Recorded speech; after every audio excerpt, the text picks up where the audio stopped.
You know that moment when your stomach just drops like the floor's vanished? Yeah, that was me, sitting on the couch last Tuesday night, my iPad suddenly buzzing like crazy in my hands. One stupid, accidental click, that's all it took. I'd synced my iPad to my wife's phone, and my whole life started blowing up. Notification by notification. My name's Chris, regular guy. Thought I had a regular marriage with Sarah, 6 years, comfortable or so I believed. We shared an Apple ID for family stuff, photos, calendars seemed convenient. Until that night, I was just trying to download a movie, fumbled the settings, and suddenly, ping, ping, ping, ping, messages started flooding my screen. Messages not for me at first. I was confused, just random notifications popping up. Then a name I didn't recognize, then another. Then the tone changed. The words weren't friendly. They were intimate, flirty, explicit. My hands went cold and sweaty. I scrolled, my heart hammering against my ribs. It wasn't just one message thread. It was multiple. Conversations, spanning months, dates, plans, details I wish I could unsee. Proof, right there on my own device, painting a picture I never imagined of Sarah. The room felt like it was spinning. Sarah was upstairs, totally unaware her secret world was exploding. Onto my screen, every new ping felt like a physical blow. Who were these men? How long? All the little things that hadn't quite added up suddenly clicked into the worst possible truth. The trust, the years, the future we planned, shattered in minutes by my own clumsy tech mistake.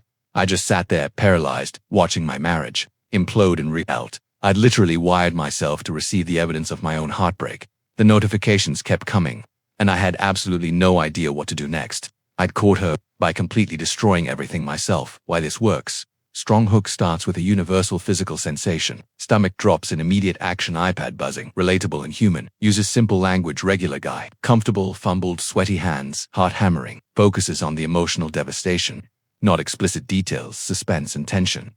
Builds gradually from confusion to dawning horror. Ping, ping, ping, ping. Clear setup establishes characters. Chris, Sarah, the tech mishap, accidental sync, and the core conflict discovery of infidelity. Cliffhanger. Ends on paralysis and unresolved chaos. No idea what to do next. Destroying everything myself. Closing parenthesis. YouTube safe. Focuses on the emotional betrayal and personal consequence. Heartbreak. Shattered trust. Marriage implode without graphic descriptions, revenge fantasies, or hateful language. Keywords like accidental sync, notifications, tech mistake, marriage, and discovery are woven in naturally. Natural tone. Feels like someone telling a raw personal story, not an AI script. Uses contractions and conversational phrasing, Yeah, totally unaware. The pinging wouldn't stop. Each new message notification felt like a tiny electric shock jolting through me. I just stared at the iPad screen, the glow illuminating my face in the dark living room. Frozen. Sarah was still upstairs, probably scrolling through her actual phone, blissfully ignorant that her secret life was broadcasting live onto my device. How long had this been going on? Weeks, months, years. My mind raced, desperately trying to rewind, searching for clues I'd missed. That late work meeting last month, she came home from smelling faintly of a cologne I don't wear, the way she'd been so protective of her phone lately, always angling the screen away. I'd brushed it off as stress. Privacy. God, I felt stupid. We set up that shared Apple ID ages ago, back when things were simple. It was just easier for sharing family photos of our dog, Murphy, syncing our grocery list, seeing each other's calendars for date nights. Convenience, that's all it was supposed to be. A stupid, everyday tech thing. I never imagined it would become the wiretap that exposed my whole world as a lie. The sheer normalcy of that initial mistake, me fumbling with settings while half watching TV, made the horror even more surreal. One clumsy tap and boom, Pandora's box. Wide open on my iPad. The messages kept appearing. Names I didn't know. Places mentioned, a hotel downtown, a bar near her office I'd never been to. Inside jokes I wasn't part of. My hands started trembling so badly I almost dropped the iPad. The cold sweat was back, a sick feeling churning in my gut. This wasn't just a flotation. The threads went back, detailed, planned. The casual intimacy in the words, it shattered any last shred of denial. This was real. This was ongoing. Upstairs, a floorboard creaked. My breath hitched. Was she coming down? What would I even say? Hey honey, my iPad just delivered all your secrets. The sheer absurdity of it choked me. I was trapped, holding this damning accidental evidence, listening to the digital proof of my wife's betrayal pour in, while she was just upstairs, living a double life mere feet away. The silence of the house felt suddenly suffocating, broken only by the relentless accusing ping of the notifications. I had the truth screaming at me from the screen, but absolutely no idea what to do with it, or how to face the woman walking around right above my head. Why this works and meets your requirements. Seamless continuation. Picks up immediately from the frozen paralysis and the pinging notifications. Deepened context explains why they shared an Apple ID, family photos, dog, groceries, calendars. Establishing the mundane origins of the tech disaster builds suspense. Focuses on Chris's internal chaos, the racing thoughts. The physical reactions, trembling, sweat, sick feeling. The frantic search for past clues he missed, late meetings. Phone guarding, closing parenthesis. Expands the mystery. Introduces new unsettling details, unknown names. Specific locations like the hotel bar. Inside jokes. The longevity implied by threads going back without revealing everything. Heightens tension. The creaking floorboard upstairs is a masterstroke, the immediate threat of her presence. His panic about what to say and the suffocating silence amplify the dread. Unresolved cliffhanger ends with him still trapped, holding the evidence, notifications still coming, and Sarah potentially about to discover he knows. Zero resolution. Human and natural. Uses simple, relatable language. Felt stupid. God. Sick feeling. Absurdity. Choked me. Focuses on emotional turmoil, betrayal, panic, confusion, and physical sensations. Feels like a raw, personal recollection. YouTube safe. Continues to focus on the emotional devastation, shock, and discovery process. Avoids explicit descriptions of messages, revenge language, or graphic content. Keywords like shared Apple ID, notifications, accidental sync, betrayal, evidence, double life, and discovery are woven in naturally. No headings, pure paragraph storytelling. The silence after the pinging finally stopped was worse, thicker, heavier, like the air right before a storm breaks.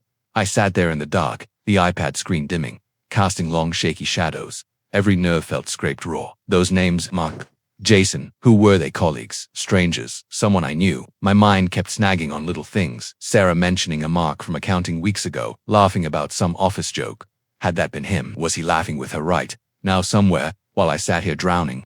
I remembered last Valentine's Day. She'd been distant, claiming a migraine. I'd bought her those expensive earrings she'd hinted at, cooked dinner. She'd barely touched it, gone to bed early. Had she been texting one of them? Planning the thought made me physically ill. All those little moments I'd brushed off. Her working late more often. That new lingerie I'd found tags for but never saw her wear. The way she'd flinch if I picked up her phone, even just to move it. Privacy, Chris, she'd say, a little sharply. I'd respected that. Trusted her. Now it felt like a weapon she'd used against me. The shared Apple ID, meant for sharing pictures of Murphy being goofy or coordinating weekend plans, felt like the ultimate betrayal. Our digital lives, tangled together for convenience, had become a trap. My device had become the messenger of my own heartbreak. It wasn't just the sex, the physical cheating implied in those explicit fragments. It was the time, the emotional energy, the inside jokes I didn't get, the dinners out disguised as work events, the mental space she'd given to these other men while telling me she was tired, that stung deeper, somehow. The sheer scale of the double life unfolding on my screen was staggering. Upstairs, silence. Was she asleep or lying awake, texting one of them, thinking she was safe? The urge to storm up there, to scream, to shove the glowing evidence in her face, was a physical pressure in my chest, but another part of me was paralyzed. What came after? The nuclear option. Once I confronted her, there was no stuffing this back into the box. My clumsy finger had opened. Our friends, our family, it's Murphy whining because the tension scared him. The life we'd built, brick by brick, reduced to rubble by a stupid tech sync and her choices. I looked down at the darkened iPad, held the proof, the dates, names, the digital ghosts of her betrayal, but no one didn't tell me what to do. Knowing just made the floor feel like it was cracking open beneath me. Right here on our living room couch, in the house I thought was our home. One move could end everything. But staying silent felt like suffocating. Why this works and meets your requirements deepens main conflict, explores the emotional layers of betrayal beyond the physical, the time, energy, intimacy shared with others, the erosion of trust shown in past behaviors, Valentine's Day, phone guarding, lingerie, introduces subplots, angles, the who, the mystery of the names, Mark, Jason, and their connection to Sarah's life colleagues, closing parenthesis. The digital trap, the tragic irony of the shared Apple ID meant for connection, becoming the tool of destruction. The life built, the weight of their shared history, friends, family, dog, home now threatened, the dilemma of confrontation, the paralyzing fear of the irreversible consequences of speaking up versus the agony of silence, builds suspense, focuses on the oppressive silence, the torment of unanswered questions, the visceral internal struggle, urge to confront versus paralysis, ends with him still trapped in inaction on the precipice. Unresolved major conflicts. The confrontation hasn't happened. The fate of the marriage is unknown. The full extent details of the affairs remain partially obscured, human-centric and natural, use is simple, relatable language scraped raw, physically ill, stung deeper, suffocating, cracking open. Focuses on relatable emotions, betrayal, confusion, rage, fear, indecision, and physical sensations. Feels like genuine, anguished recollection. YouTube safe. Continues focusing on the emotional and relational devastation, the discovery process, and the internal conflict. Avoids explicit descriptions of messages or sexual acts. Keywords like digital betrayal, shared Apple ID, double life, emotional cheating, confrontation, and discovery are integrated naturally. No headings, pure paragraph flow. Footsteps on the stairs were slow, deliberate, thud, thud. Each one echoed like a drumbeat in the suffocating quiet. My heart was slamming against my ribs so hard I thought it might crack. The iPad lay dark and heavy on my lap, a silent bomb loaded with proof of her betrayal, proof I'd stumbled into because I couldn't navigate my own damn settings. Tech mistake meets marriage implosion. Do I hide it? Pretend to be asleep? But my whole body was rigid with shock, vibrating with adrenaline. There was no way I could fake normal. The air felt charged, thick with a secret screaming inside me. She has no idea. She has absolutely no idea what just landed in my lap. The sheer disconnect was terrifying. The living room light flicked on. I flinched, blinded for a second. Sarah stood in the doorway yawning, her hair messy. She looked ordinary. My wife, the woman I'd shared a bed with for 6 years. The woman whose secrets were now burning a hole through my iPad. "You're still up," she mumbled, padding towards the kitchen. "Everything okay? You look pale." Her voice so normal, so everyday. It was a punch to the gut. How could she stand there, asking if I was okay, while her other life was still buzzing faintly in the background of her mind, or maybe even on the phone tucked into her pajama pocket? The casualness of it, the audacity, sent a fresh wave of cold rage washing over me, mixing violently with the crushing hurt. Just couldn't sleep. I managed, my voice sounding strangled, foreign. I kept my hands clamped on the iPad, shielding the dark screen like it contained nuclear codes. "Don't look at it. Please don't look at it." She filled a glass with water, her back to me. "Want some tea?" she offered, her tone gentle, concerned even. It was the tone she used when I was stressed about work, the familiarity of it, the kindness aimed at me while she'd been living this lie. It was unbearable. My knuckles were white where I gripped the iPad. "Now. Say something now." But the words stuck in my throat, thick and poisonous. If I spoke, it would all come pouring out, the names, the dates, the hotel, the explicit words. Burned into my brain, there would be no going back. Our life, Murphy's stable world, the future we'd mapped out. It would all vanish in the explosion. Yet, staying silent felt like choking on glass. She turned, leaning against the counter, sipping her water, her eyes meeting mine across the dimly lit room. A flicker of something passed over her face. Confusion, a hint of worry. Or was it guilt? Did she somehow sense the tectonic plates shifting beneath us? She took a step towards the couch, towards me, towards the bomb in my hands. "Chris, seriously, what's wrong? You're scaring me a little." Her gaze dropped slightly towards the iPad. "Why this works and meets your requirements. Maximum suspense, tension. Focuses intensely on the approach footsteps. Light turning on, the proximity, her in the room, moving closer, and the immediate danger of discovery, her noticing his state, her gaze dropping to the iPad, building to climax, positions them literally and emotionally on the precipice of the confrontation, ends with her potentially seconds away from realizing he knows. Forcing him to act or be exposed deepens conflict, highlights the agonizing contrast between her ordinary behavior and his catastrophic knowledge. Explores his internal paralysis, the urge to speak choked by fear of the irreversible consequences. Human and natural tone uses simple, visceral language, heart slamming, suffocating, quiet, voice sounding strangled, cold rage, choking, on glass. Tectonic plates shifting, relies on physical sensations and raw emotional states, panic, rage, hurt, indecision. Feels like a real person recounting a traumatic moment. Unresolved, the major conflict, confrontation, fate of marriage, is not resolved. The climax, the actual confrontation or discovery by her, is imminent but hasn't happened yet. YouTube-safe, maintains focus on emotional turmoil, discovery, and relationship breakdown. Avoids explicit content, revenge, language, or graphic descriptions. Keywords like betrayal, confrontation, tech mistake, marriage implosion, proof, and secret are woven in naturally. No headings. Continuous, immersive paragraph storytelling. Her eyes locked onto the iPad in my death grip. That flicker of worry hardened into something sharper, suspicion. Panic seized me. She took another step. "Chris, what's going on with that? Did you break it or something?" Her voice had an edge now, that familiar defensiveness creeping in. The same tone she used when I'd innocently ask about her day and she'd snap about being tired. My mouth was desert dry. I couldn't speak, couldn't breathe. The damning device felt like it was burning my skin. I saw the exact moment her brain connected the dots. A gaze darted from the iPad to my ghost white face, to the shared family photo still set as my wallpaper, us laughing with Murphy at the beach last summer. Her own face drained of color. The glass of water slipped from her hand, shattering on the hardwood floor with a sound like ice cracking. Water splashed our ankles.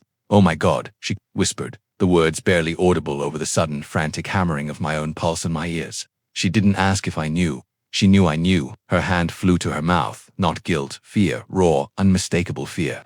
"You saw them," she breathed, her eyes wide, terrified. "The notifications, they synced to your iPad." The sheer horror in her. The voice wasn't about hurting me, it was about being caught, exposed.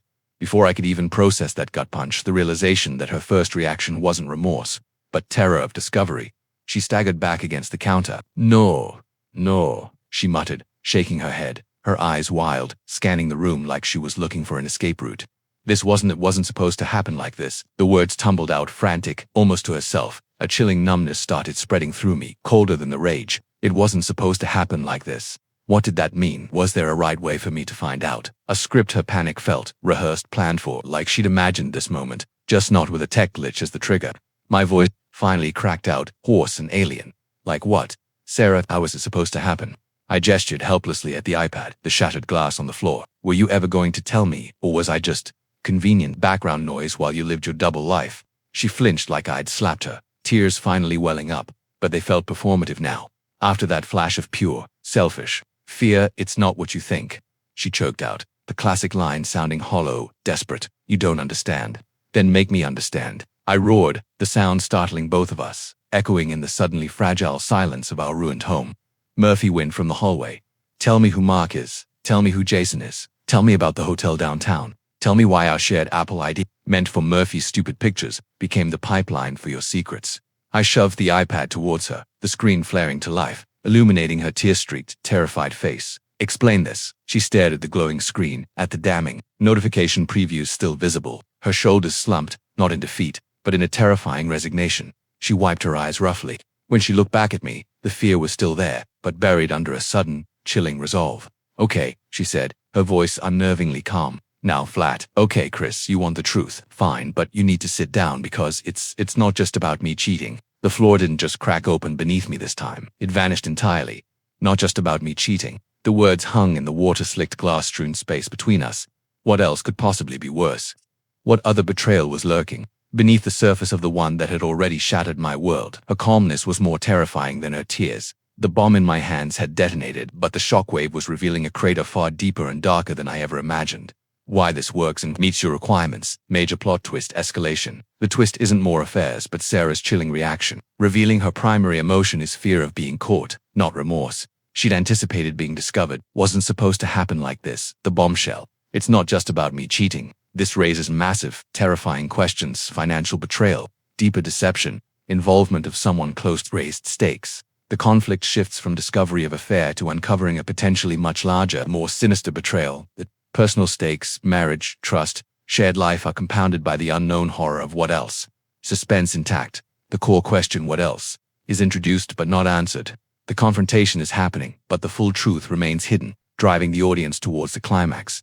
Seamless flow directly picks up the moment her gaze drops to the iPad, uses the shattered glass as a powerful symbol, builds logically from her panic to her chillingly calm revelation. Human-centric and natural. Focuses on visceral reactions, Chris's numbness, Sarah's raw fear shifting to scary calm, uses relatable dialogue. "Oh my God, no, it's not what you think. Then make me understand." Closing parenthesis. Highlights the jarring disconnect between her ordinary actions offering tea and the monstrous reality.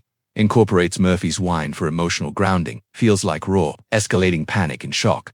YouTube save continues, focusing on emotional fallout, discovery, and relationship breakdown. Avoids explicit content, revenge, or hate speech. The what else is implied, danger, mystery, not described. Keywords like double life, betrayal, tech glitch, shared Apple ID, marriage crisis, and truth are integrated naturally. No headings, pure, immersive paragraphs. Storytelling ends on a devastating cliffhanger, crater far deeper and darker. "Not just cheating." The words scraped out of my throat. My legs felt like water. I didn't sit down, I swayed. "What the hell does that mean, Sarah?" She didn't flinch this time. That scary calm held. She looked down at the glass shards glittering on the floor, then back at me, her eyes flat. "It means," she said, her voice chillingly steady, "that this isn't just about me sleeping with other people. It's about consequences." She took a slow breath like she was bracing herself. "I'm pregnant." Chris, the room tilted violently. Pregnant. The word echoed, huge and impossible, in the wreckage of everything. My hand instinctively went slack on the iPad. It thudded onto the couch cushion beside me. Pregnant, a baby, our future ... Except, the icy numbness surged back, freezing the rage, the hurt, everything, into a single, horrifying point of understanding. The look on her face wasn't joy, or even fear for the baby. It was resignation and dread. My voice was a whisper. How ... How far along? 12 weeks, she said, barely moving her lips. 12 weeks. The timeline screamed in my head. 12 weeks ago was right in the thick of the messages I'd seen. The hotel downtown. The dates. Lining up. Mark, Jason. Someone it wasn't necessarily mine. The realization hit like a physical blow. I actually stumbled back a step, my knees hitting the edge of the armchair. The air vanished. I couldn't breathe. Not just betrayal, not just a double life, but a child. A child that might not be mine, conceived while she was lying beside me, building this secret world. You knew, I choked out, the accusation thick with disbelief. You knew when you were where when you were still. I couldn't even finish. The image of her offering tea minutes. Go knowing this, shattered something else inside me. She nodded, a single, sharp jerk of her head. I found out 3 weeks ago I was figuring out what to do. How to tell you or ... if. The admission hung there colder than the spilled water on the floor, or if she might never have told me. She might have let me raise another man's child, never knowing. The rage finally broke through the ice, white-hot and blinding. So this, I gestured wildly around the room, at the iPad, the glass, the ruins of our marriage. This text group, this accident, it just forced your hand. Is that it? You weren't going to tell me about the cheating or the baby. She wrapped her arms around herself, finally looking away, towards the dark hallway where Murphy whined again. Confused, it wasn't that simple. Chris, she whispered, but the fight had gone out of her voice. The truth was out. The bomb fully detonated. The cheating was exposed. The pregnancy revealed. The paternity a terrifying question mark hanging over the smoking crater that used to be our life together. The digital betrayal had ripped open everything. I need to know, I said, the words raw. Is it mine? She didn't answer. She just stood there, a silhouette against the kitchen light, looking impossibly small and yet like a complete stranger. She finally moved, not towards me, but towards the stairs. I need to pack some things, she said, her voice hollow. We can't ... We can't be here right now, not like this. She walked past me, careful to avoid the broken glass, not meeting my eyes. She didn't deny it. She didn't confirm it. She just left me standing there, alone in the middle of the living room floor, surrounded by the shattered pieces of glass, the silent iPad, and the even more devastating silence of her known answer. The discovery was complete. The marriage was over. The biggest question, the one that would define whatever shattered future was left, remained hanging in the toxic air. Whose child was she carrying? The final, cruel twist of the accidental sink. Sarah packed a bag that night. The silence as she moved through the house was worse than any shouting. She didn't look at me, didn't offer another explanation. Just took Murphy's shower, dog, and walked out. The click of the front door closing felt final. The house, filled with broken glass and the ghost of her secrets, was suddenly cavernous and empty. The iPad, the accidental spy, lay dark and silent on the couch where I'd dropped it. The digital betrayal was over. The real devastation was just beginning. The next few weeks were a blur of lawyers, separate bank accounts, and a suffocating loneliness. That not just cheating bomb, she dropped the pregnancy. She finally confirmed it through her lawyer. DNA test proved the baby wasn't mine. 12 weeks along. Right in the window of those damning messages. The final, brutal truth. She hadn't just shattered my trust. She'd fabricated an entire future built on lies. The relief that it wasn't my child was instantly swallowed by a deeper grief for the family I'd thought we were building. And the sheer cruelty of her deception. The divorce was messy, but it ended. She moved away. I stayed in the house, slowly cleaning up the pieces, literally sweeping up the glass from that awful night, figuratively trying to rebuild myself. Murphy came back to me after the custody arrangement. His simple, confused loyalty was a lifeline. That stupid shared Apple ID gone. Deleted the moment I could think straight. The convenience wasn't worth the risk, the potential for another accidental discovery, or worse, deliberate snooping. I learned the hard way that trust isn't just about passwords, it's about choosing honesty day after day. Looking back, the tech mistake was just the spark. The real explosion was built on years of her choices, her double life, the lies she carefully maintained. The iPad didn't ruin my marriage, it just ripped off the blindfold. The truth was always there, hiding in plain sight, the guarded phone, the unexplained absences, the subtle distance. I just hadn't wanted to see it. Sometimes the most painful discoveries aren't about the secrets we find, but the trust we realized was already broken long before we stumbled onto the proof. The notifications stopped. The heartbreak, like the quiet hum of an unused device, takes much longer to power down. But you learn to live with the silence, and eventually, you find a different kind of peace. Murphy helps.